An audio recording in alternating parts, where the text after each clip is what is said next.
بسم اللہ الرحمن الرحیم وبہ نستعین قال اللہ تعالی فی القرآن المجید والفرقان الحمید فاعوذ باللہ من الشیطان الرجیم بسم اللہ الرحمن الرحیم یا ایہا الذین آمنوا اجتنبوا کثیرا من الظن ان بعض الظن اسم ولا تجسسوا ولا یغتب بعضکم بعضا صدق اللہ العظیم۔ محترم سامعین، اللہ کا بے حد فضل اور کرم ہے کہ اللہ تعالیٰ نے ہم سبوں کو ایمان جیسی قیمتی دولت عطا فرمائی اور بے شمار نعمتوں سے ہم سبوں کو نوازا۔ اللہ تعالیٰ نے انسان کی ہدایت، انسان کی رہنمائی، انسان کی ترقی، انسان کی ہمت افزائی کے لیے کلام اللہ میں طرح طرح سے اللہ تعالیٰ نے خطاب کیا اور تمام مسلمانوں کو یہ ہدایت دی کہ اگر تم نے کلام اللہ کو سب سے بڑی کتاب سمجھ لیا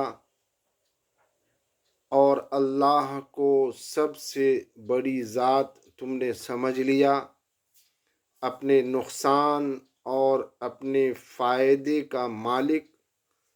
اللہ کو سمجھ لیا، تو یقیناً تمہاری کامیابی اس دنیا میں بھی ہے اور تمہاری کامیابی آخرت میں بھی ہے۔ چنانچہ اللہ تعالیٰ نے کلام اللہ میں یہ ارشاد فرمایا کہ یا ایہا الذین آمنوا اجتنبوا کثیرا من الظن ان بعض الظن اسم ولا تجسسوا ولا یغتب بعضکم بعضا۔ سورہ حجرات کی یہ آیت ہے جس میں اللہ تعالیٰ نے ایمان والوں کو مخاطب کر کے حکم فرمایا، یا ایہا الذین آمنوا اجتنبوا، اے ایمان والو بہت سے گمان سے تم بچا کرو، اس لیے کہ ہر گمان صحیح نہیں ہوتا ہے، بعض بدگمانی بھی ہوتی ہے جس سے انسان کی زندگی بھی برباد ہوتی ہے، اور اس بدظنی کی وجہ سے معاشرے میں بگاڑ بھی پیدا ہوتا ہے، ایک دوسرے سے لڑائیاں بھی ہوتی ہے، ایک دوسرے سے جھگڑے بھی ہوتے ہیں، ایک دوسرے کے ساتھ برائی اور ایک دوسرے کے ساتھ کبھی کبھی جنگ تک کی بات آ جاتی ہے۔ اس لیے کلام اللہ نے پوری انسانیت کے لیے یہ حکم فرمایا کہ تم بہت سے گمانوں سے بچا کرو، اس لیے کہ ہر گمان درست نہیں ہوتا ہے، بعض بدگمانی بھی ہوتی ہے اور بدظنی بھی ہوتی ہے جو شرعی طور پر صحیح نہیں ہے، درست نہیں ہے، اور اس چیز کی وجہ سے معاشرے میں فتنہ برپا ہوتا ہے۔ ایک تو بدظنی سے بچنے کو حکم دیا گیا اور دوسرا حکم آگے چل کر دیا گیا کہ یا ایھا الذین آمنوا اجتنبوا کثیرا من الظن ان بعض الظن اسم ولا تجسسوا۔ دوسرا حکم اللہ تعالیٰ نے ایمان والوں کو یہ دیا کہ تم کسی کے عیوب کے تہ میں نہ پڑو،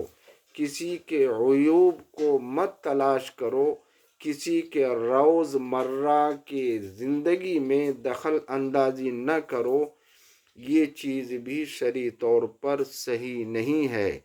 اور دوسرے کے چکر میں، دوسرے کے ٹوہ میں عامتاً وہی لوگ رہتے ہیں جو اپنے عیوب کو نہیں دیکھتے، اپنی کمیوں پر نظر نہیں پڑتی، اپنی غلط چیزوں پر اس کی نگاہ نہیں رہتی ہے، عام طور پر وہی دوسرے کے عیوب پر نظر بھی ڈالتے ہیں اور دوسرے کے ٹوہ میں رہتے ہیں کہ وہ کہاں کھاتے ہیں، کہاں کماتے ہیں، کیا کماتے ہیں۔ تو اس لیے روز مرہ کی جو اپنی ذاتی زندگی ہے، شرعی طور پر یہ صحیح نہیں ہے کہ ایک ایمان والا دوسرے ایمان والے کے ذاتی زندگی میں دخل اندازی کرے، اس کی ٹوہ میں لگے رہے۔ وَلَا تَجَسَّسُوا سے مخاطب کیا اللہ تعالیٰ نے کہ ایک ایمان والے کے شایان شان نہیں ہے کہ دوسرے کے عیوب، دوسرے کی ذاتی زندگی میں دخل اندازی کرے اور اس کے چکر میں رہے، بجائے اپنی زندگی کو سنوارے، اپنے عیوب پر نگاہ رکھے اور اپنی کمیوں پر نظر ثانی کرے۔ یہ انسان کے لیے بہتر ہے چہ جائے کہ دوسرے کے ٹوہ میں رہے۔ تیسرا حکم کلام اللہ کی اس آیت کریمہ میں ارشاد فرمایا گیا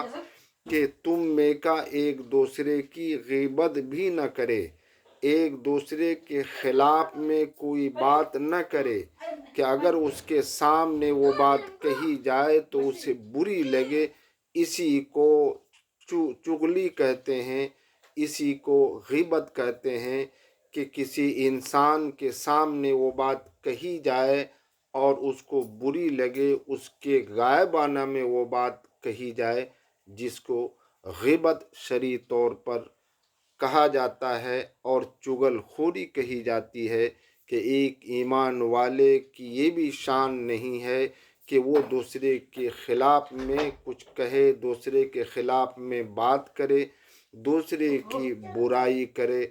اور غیبت ایک ایسی برائی ہے کہ کلام اللہ میں اس کو مثال کے طور پر یہ واضح کر دیا گیا